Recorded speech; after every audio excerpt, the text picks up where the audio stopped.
vint lui auprès de Jésus de nuit de nuit et lui dit, et lui dit, Rabbi, Rabbi, nous savons que tu es le docteur venu de Dieu. nous savons que tu es le docteur venu de Dieu. Car personne ne peut faire ces miracles que tu fais. Car personne ne peut faire ce miracle que tu viens. Si Dieu n'est pas avec nous, point. La Bible nous parle d'un homme appelé Nicodème, un docteur de la loi, un étudiant des Écritures, une personne qui avait la maîtrise des Écritures, une personne qui croyait à la venue du Messie. Lorsque Jésus mettait ses pieds sur la terre, l'homme a remarqué que cet homme n'était pas ordinaire. C'était un homme anormal. C'était un homme extraordinaire. Parce que les choses que Jésus faisait sur la terre étaient incomprises des hommes. À l'époque de Jésus, personne n'avait le pouvoir de chasser les démons. Personne n'avait le pouvoir de ressusciter les morts. Personne n'avait le pouvoir de faire marcher le paradis. Mais Jésus étant venu sur la terre, il a commencé à exercer ces choses. Un docteur de la loi, une personne qui connaissait les Écritures, a trouvé cela anormal. Je connais les Écritures. Mais qui est cet homme? Il a dit, je connais que tu viens de Dieu. Il est venu vers la nuit, dit la parole. Dis à Dieu, à Jésus, que tu es un homme de Dieu. Continue le verset. Verset 3, en avance. Jésus lui répondit. Amen. En vérité, En vérité et en vérité. Si Si un homme le naît de nouveau, le naît de nouveau, il ne peut voir le royaume. il ne peut voir le royaume de Dieu. Relis le verset.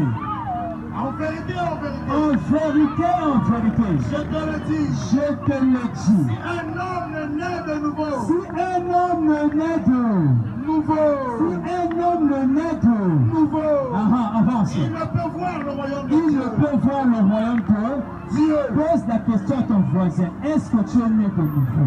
Est-ce que tu es né de nouveau? Pose bien la question, même si pas attention, même si c'est pas attention. Voisin, Est-ce que est-ce que tu es né de nouveau? Alléluia. La Bible nous parle de Nicodème. Nicodème vient voir Jésus pour lui dire que je reconnais que tu es de Dieu. Parce que tout ce que tu fais, il n'y a aucun homme sur la terre ne peut faire ces choses. Jésus ne lui dit pas oui, je viens de Dieu. Jésus change de sujet. Il lui dit directement, si un homme ne naît de nouveau, il ne peut éviter le royaume. Jésus lui dit, ne va pas à mes miracles. Les miracles c'est bien. Les produits c'est bien. Mais vois d'abord le royaume. Parce que tu peux faire des miracles. Ou tu peux vivre des miracles. Mais si tu ne nais pas de nouveau, tu ne hériteras pas le royaume de Dieu. Alléluia. Continue le verset. Nicodème lui dit, Nicodème lui dit, comment un homme peut naître quand il est vieux? comment un homme peut naître quand il est vieux? Entrer dans le sein de sa mère. Avance. Jésus répondit au verset 5. Jésus répondit. En vérité, je te le dis. Si un homme est né d'eau et d'esprit, il ne peut entrer dans le royaume de Dieu. Nicodème répondit à Jésus. Comment est-ce qu'un homme qui est déjà grand peut encore naître de nouveau? Nicodème pose la question à Jésus. Parce qu'il savait que étant grand, il est impossible de naître encore une deuxième fois. Parce que lorsqu'on parle de naître de nouveau, on parle de nouveau. Ça veut dire quelque chose qui vient en second. Alléluia. Nicodème pose la question à Jésus. Comment je peux naître de nouveau alors que je suis déjà né? Jésus lui dit, même toi qui es docteur de la loi, tu as la connaissance de la parole. Tu as la connaissance des Écritures. Tu ne comprends pas que veux-tu naître de nouveau. C'est là que Jésus lui répond en lui disant, si tu n'es pas né d'esprit et d'eau, tu ne peux pas hériter le royaume. Donc lorsqu'on parle de naître de nouveau, on parle de naître de l'esprit, on parle de naître d'eau. Alléluia. La nouvelle naissance, ou encore naître de nouveau, ça signifie qu'une personne qui prend la décision de naître d'en haut, naître d'en haut. Il y a des gens qui naissent d'en bas. Il y a aussi des gens qui naissent d'en haut. Naître d'en bas, ça signifie que tu es né d'un père, d'une mère. Alléluia. Amen. Mais naître d'en haut, Cela signifie que tu nais de Dieu. Tu reçois l'Esprit de Dieu. C'est par là que tu deviens né de nouveau. Parce que tu as reçu l'Esprit de Dieu par la sémence de la parole. Alléluia. C'est ce que Jésus voulait expliquer à Nicodème, le docteur de la loi. Que si tu ne nais pas d'eau et d'esprit, tu ne pourras hériter le royaume. C'est important d'aller à l'église. C'est important de lire la Bible. C'est important de naître même dans une famille, un privilège, de naître même dans une famille chrétienne. Mais il est important et très important que toi-même que tu naisses de nouveau. Alléluia. Tu peux connaître les Écritures et aller en enfer. Tu peux connaître des versets et aller avec tes versets en enfer. Alléluia. Connaître les versets ne fait pas de toi enfant de Dieu. Alléluia. Jésus dit à Nicodème, ne cherche pas d'abord à comprendre les miracles. Cherche d'abord à rentrer dans le royaume. Et pour entrer dans le royaume, tu dois naître de nouveau. Alléluia. Amen. Et pour naître de nouveau, tu dois recevoir la sémence de Dieu, qui est la parole de Dieu. La parole faite chair, appelée Jésus. Alléluia. Amen. Alléluia. Amen. La Bible dit que Jésus est la parole faite chair. La parole qui est venue sur la terre. La parole remplie de grâce. Alléluia. Au verset 14, la Bible dit que cette même parole a été faite chair. Elle habitait parmi nous. C'est cette parole qui te donne accès à devenir enfant de Dieu. Continue le verset. Ce qui est né de la chair. Ce qui est né de la chair est chair. Et ce qui est né de l'esprit. Ce qui est né de l'esprit est esprit. Ne te donne pas. Ne te donne pas. Que je t'ai dit. Il faut que tu naisses de nouveau. Il faut que tu naisses de nouveau. Le vent souffle. Le vent souffle. Encore nouveau. Et tu entends le bruit. Mais tu ne sais d'où il vient. Mais tu ne sais d'où il vient. Point. Alléluia. Amen. Jésus dit à Nicodème, tout ce qui est né de la chair est chair. Tout ce qui est né de l'esprit est esprit. Qu'est-ce qu'il veut dire? Toi qui es né de parents physiques, les parents du sang, ça veut dire que tu es chair. Parce que tu as reçu de la chair de tes parents. Mais quand tu reçois la parole de Dieu, tu nais maintenant de l'esprit. Parce que si Dieu est esprit, et Dieu ne peut qu'engendrer des esprits. Alléluia. C'est en recevant Jésus que tu deviens enfant de Dieu. On ne devient pas enfant de Dieu parce que tu vas à l'église. On ne devient pas enfant de Dieu parce que tu es né dans une famille chrétienne. Comme je le disais, on ne devient pas enfant de Dieu parce qu'on prie matin, midi, soir. On ne devient pas enfant de Dieu parce qu'on donne des dons aux orphelinats. On ne devient pas enfant de Dieu parce qu'on se sanctifie soi-même. On devient enfant de Dieu en recevant la parole. Maintenant, qu'est-ce que tu dois faire? Pourquoi est-ce que plutôt tu dois naître de nouveau? Pourquoi est-ce que tu dois naître de nouveau? Parce que ce soir, je parle de naître de nouveau. Alléluia. Il y a 3 vérités que tu dois savoir, que tu dois mémoriser et noter. 3 vérités que tu dois savoir. La première vérité, la première des vérités, c'est que Dieu t'aime. Alléluia. Amen. Jean 3,16. Jean 3,16. Alléluia. La Bible déclare. Car Dieu a tant aimé le monde. Car Dieu a tant aimé le monde. Il a donné son Fils. Il a donné son Fils unique. Afin que quiconque. Afin que quiconque. Afin que quiconque. Afin que quiconque. Croit en lui. Croit en lui. Ne périsse point. Ne périsse point. Ne périsse point. Ne périsse point. Mais qu'il ait. Mais qu'il ait. La vie éternelle. La vie éternelle.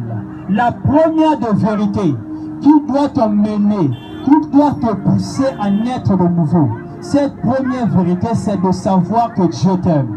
Que Dieu t'aime, mais il ne s'arrête pas là. À part l'amour de Dieu, Dieu a des bons plans pour ta vie.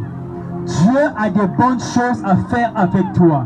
Dieu a des bonnes choses à faire avec toi, à accomplir avec toi. La Bible dit que Dieu a tant aimé le monde. Dieu t'a tant aimé qu'il a envoyé Jésus sur la terre. Jésus se sacrifiait pour toi, afin que toi tu aies la vie éternelle. La bonne nouvelle que Dieu a pour toi, ce n'est pas les voitures, les bonnes choses que Dieu veut faire dans ta vie. Le bon plan de Dieu pour toi, ce n'est pas que tu aies de belles maisons. Amen. Les bonnes choses que Dieu veut faire pour toi, ce n'est pas que tu aies de beaux enfants. Les bonnes choses que Dieu veut faire pour toi, le projet qu'il a pour toi, ce n'est pas que tu puisses avoir plusieurs voitures, plusieurs maisons, trouver un bon travail, avoir une bonne femme. Mais le plan de Dieu pour toi, la Bible dit, c'est de te donner la vie éternelle qui est en Jésus-Christ. Voilà pourquoi il dit qu'il a donné Jésus pour qu'en retour que toi tu ne puisses pas périr. Jésus est la seule vérité. Jésus est la seule personne qui te donne la vie. Jésus a dit, si tu crois en moi, tu auras la vie éternelle. Alléluia. La deuxième vérité que tu dois savoir, que le monde est souillé par le péché. Et par conséquent, le monde est séparé de Dieu. Alléluia. Les trois vérités que tu dois savoir. Je disais la première vérité, c'est que Dieu t'aime et qu'il a un merveilleux pour ta vie, et un merveilleux plan pour ta vie. La deuxième vérité que tu dois savoir pour t'emmener à naître de nouveau, c'est que le monde est à péché, le monde est souillé et par conséquent séparé de Dieu, éloigné de Dieu. Nous connaissons qu'au commencement, Dieu a créé deux personnes. Après la chute de ces deux personnes, le péché est entré dans le monde. Et quand le péché est entré dans le monde, par la suite, la mort aussi s'est installée. Voilà pourquoi Dieu a envoyé Jésus pour que Jésus devienne ta solution pour le péché. Alléluia. Donc le monde séparé de Dieu. La Bible nous dit dans le livre de Romains 3 verset 10, il n'y a aucun juste sur la terre. Aucun juste. La Bible précise même, pas même un seul. Pas même un seul. Tous nous avons eu à pécher. Tous ont péché et sont privés de la gloire de Dieu. Tous ont péché et sont privés de la gloire de Dieu. Alléluia. Donc le monde a péché. Et tous les humains, tous les hommes étant sur la terre sont des pécheurs. Mais Jésus est la personne qui te donne la vie. Pour chuter, la troisième vérité que tu dois savoir, c'est que Jésus est le remède du péché. Alléluia. Jésus est la solution pour ton péché. Jésus est la personne qui te délivre du péché. Jésus est la solution du péché. La solution du péché ne se trouve pas au marabout. La solution du péché ne se trouve pas dans la richesse. La solution du péché ne se trouve pas dans la prière. La solution du péché ne se trouve pas à aller à l'église. La solution du péché ne se trouve pas dans les efforts. La solution du péché se trouve en Jésus. Parce qu'il n'y a qu'une seule personne qui a versé son sang pour laver les péchés des hommes. Alléluia. J'aimerais t'annoncer, peu importe ce que tu as eu à commettre, peu importe les péchés que tu as eu à faire, il n'y a que Jésus-Christ qui est le remède pour pouvoir te faire sortir de ce péché. Peu importe le péché que tu vis aujourd'hui, peu importe ce que tu traverses aujourd'hui comme péché, c'est Jésus qui est la solution. Jésus a dit, je me sanctifie, non pas pour moi mais pour eux. Alléluia. Jésus est la personne qui t'emmène à la sanctification. Si tu n'as pas Jésus, peu importe tes efforts pour sortir du péché, tes efforts sont en vain. Combien de fois tu as dit que il soumet faut m'oublier à Boubé. C'est pour te dire que la solution du péché, ce n'est pas la décision. La solution, c'est Jésus. La solution, c'est Jésus. Dis avec moi Jésus. Jésus. La solution. Le remède. Du péché. Alléluia. Alléluia. Pourquoi tu as besoin de Jésus? Non seulement pour hériter le royaume de Dieu, Mais tu as besoin de Jésus pour être délivré du péché. Tu as besoin de Jésus pour être arraché du péché. Alléluia. À l'époque de Noé, Dieu a fait donner l'arche comme sauveur du monde. À notre époque, Jésus est l'arche qui sauve le monde. Jésus est l'abri qui te sauve de la colère de Dieu. Amen. Jésus est l'abri qui te cache de la colère de Dieu. Parce que la colère de Dieu viendra sur la terre. À l'époque de Noé, l'arche était la chose qui pouvait cacher l'homme à la colère de Dieu, qui pouvait cacher l'homme au déluge. Voilà pourquoi il avait envoyé son messager Noé annoncer cela. Et lorsque Noé s'est mis à parler, les gens ne le comprenaient pas, les gens ne le considéraient pas, les gens ne le géraient pas, les gens ne le calculaient pas. Pourquoi? Parce que les gens étaient tellement devenus incrédules. Ils ne croyaient pas à ce que Dieu pouvait faire. Parce qu'ils n'avaient aussi jamais vu l'eau quitter le ciel tomber sur la terre. Que lorsque Noé le disait qu'il y aura le déluge, c'est-à-dire la pluie qui ne fera que tomber pendant que 40 jours, les hommes riaient, les hommes se moquaient de Noé. Alléluia. Noé se mettait à construire l'arche. La Bible dit, les choses qui arrivaient au temps de Noé arrivera en notre temps. Voilà pourquoi, pour finir, tu dois chercher le royaume en venant à Jésus, afin que par Jésus, tu sois sauvé. C'est l'occasion pour toi de décider de suivre Jésus, pour marcher avec lui, afin que tu puisses hériter le royaume de Dieu. Amen. Alléluia. Amen. Si tu n'as pas Jésus, tu ne peux être sauvé. Lorsqu'on parle de sauver, on parle de délivrer. Lorsqu'on parle de sauver, on parle d'échapper à un malheur. Lorsqu'on parle d'être sauvé, on parle d'échapper à un grave danger. Jésus vient pour te sauver, pour te faire échapper du danger de l'enfer.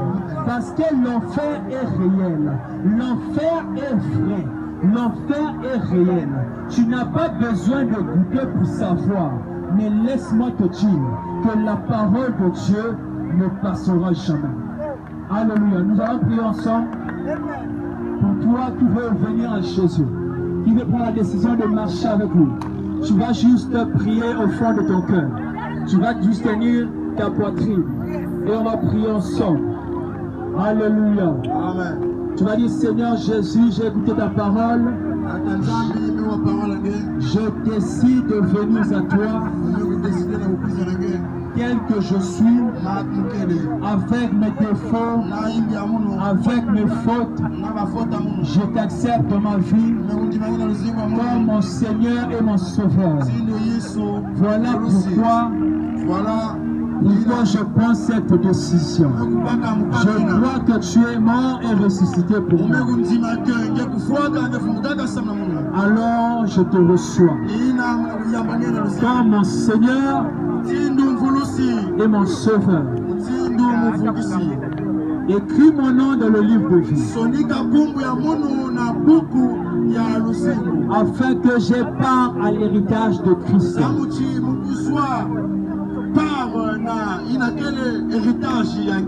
Amen. Amen.